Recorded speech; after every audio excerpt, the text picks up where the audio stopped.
Welcome to On Contact. We're in Cambridge, Massachusetts to speak to Professor Noam Chomsky. Has there ever been an organization in history which has dedicated itself to destruction of the possibility of organized human life?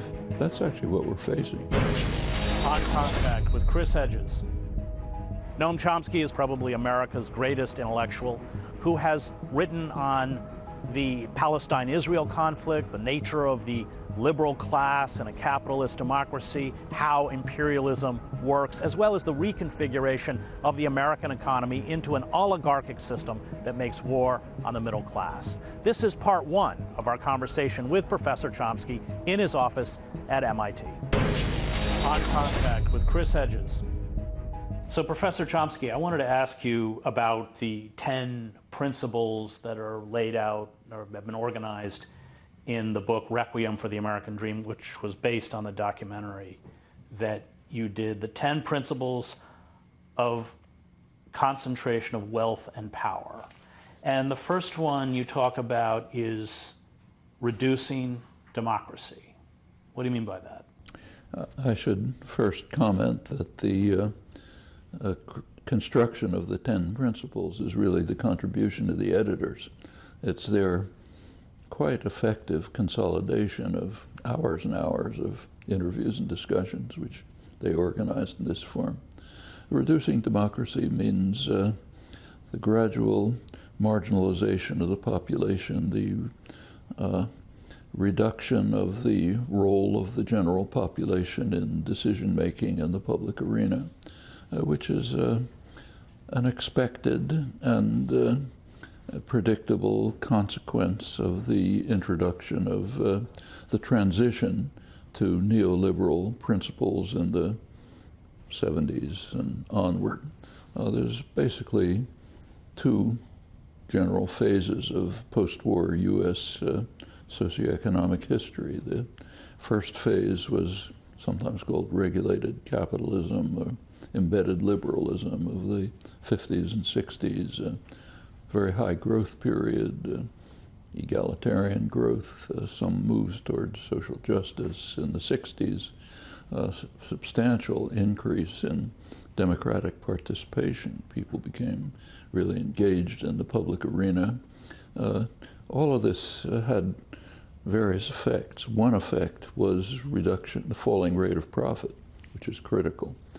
Second effect was people were becoming too engaged in public affairs. This is what Samuel Huntington called an excess of democracy. An excess of democracy. And in fact, two very important publications came out in the early 70s, both directed to this. They're interesting because they were at opposite ends of the political spectrum, but they basically came to the same conclusion with somewhat different rhetorical styles.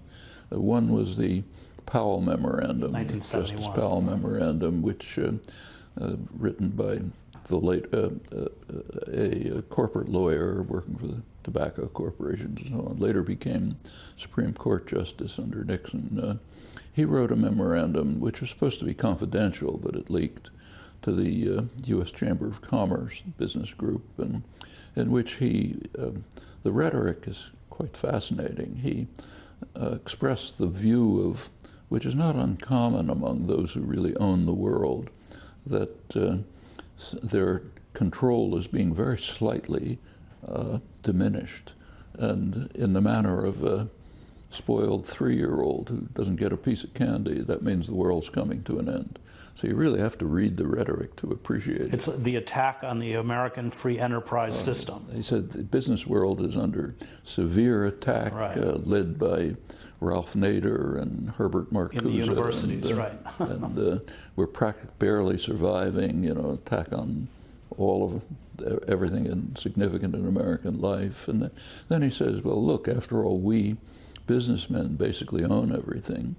We are the trustees of the universities. We don't let these don't have to let these kids run wild and become, we can constrain the media. After all, we have the power. And it calls for mobilization of the business world to defend ourselves before. But became the blueprint, I mean, for this corporate money, the Heritage Foundation. Yeah, it had a big impact on the growth of right-wing think tanks, much of the ideology of the far right. So that's at the right end of the spectrum. Then you go to the other end of the spectrum, basically Carter administration liberalism. In fact, the people who staffed the Carter administration, Trilateral Commission, it's industrial democracies, Europe, Japan, the United States, basically liberal internationalists. And they have a publication called The Crisis of Democracy. And the crisis of democracy is there's too much democracy.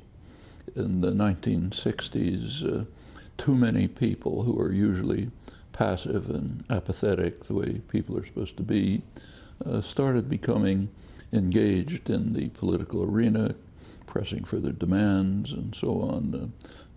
What are sometimes called special interests, meaning young people, old people, farmers, workers, in other words, everybody, except the corporate sector, which is not mentioned.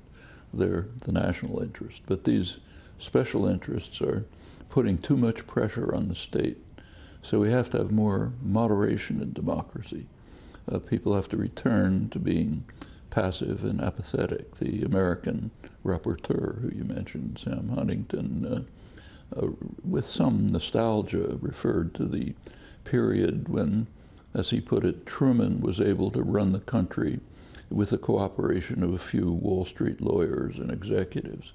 And then there was no crisis of democracy. That's kind of the way. And they very effectively, of course, succeeded in rolling back. I want to go on to your next point about shaping ideology, but you talk about the difference between Madison and Aristotle, in that Aristotle, both of them understood that if there was inequality, in the same way that John Locke and Bentham and others did, that there would be tension between the rich and the poor. Madison calling for government to reduce democracy, Aristotle saying the solution, which you obviously support, is to reduce inequality. Yeah. Your second point, shaping the ideology, we mentioned the Powell memo, we mentioned the Trilateral Commission, but specifically they targeted various segments of the society, indoctrination of the young.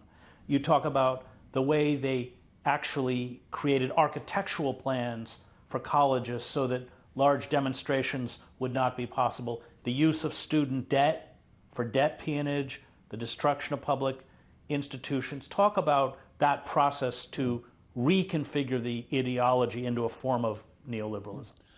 Actually, I don't want to suggest that the Trilateral Commission led to these developments. It was more or less an articulation of the liberal elite consensus on these issues.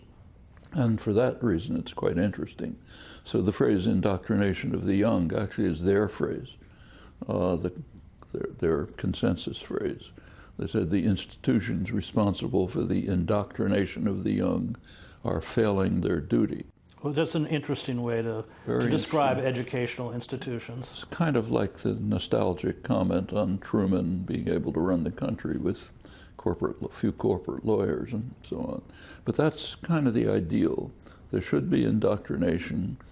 Students should not be free to think. They don't put it this way, but what it means is they shouldn't be free to inquire, to think, to challenge, just the kind of things that in a decent educational system young people would be encouraged to do in the schools and universities. But it's dangerous because they're questioning too many eternal verities, including that there has to be elite domination and control.